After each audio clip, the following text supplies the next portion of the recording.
దక్షిణాఫ్రికాలో తీవ్ర విషాదం చోటు చేసుకుంది. ప్రయాణికులతో వెళ్తున్న బస్సు వంతెనపై నుంచి అదుపు తప్పి లోయలో పడిపోయింది. ఇక ఈ ఘటనలో 45 మంది మృతి చెందారు. 8 ఏళ్ల బాలిక ప్రాణాలతో బయటపడింది. ఇక ఈస్టర్ పండుగ కోసం చర్చికి వెళ్తూ ఉండగా ఈ ఘటన జరిగింది. 165 అడుగుల లోతులో బస్సు పడడంతో ఒక్కసారిగా మంటలు చెలరేగినట్లు అధికారులు తెలిపారు. వెంటనే సహాయక చర్యలు చేపట్టినట్లు స్థానిక రవాణా శాఖ పేర్కొంది.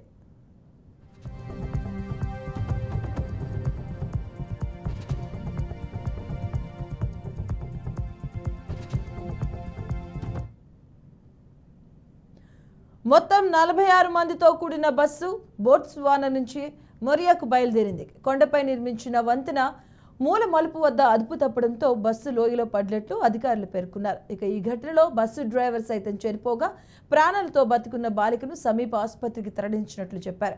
ఇక ఆ బాలిక పరిస్థితి విషమంగా ఉన్నట్లు వైద్యులు తెలియజేశారు.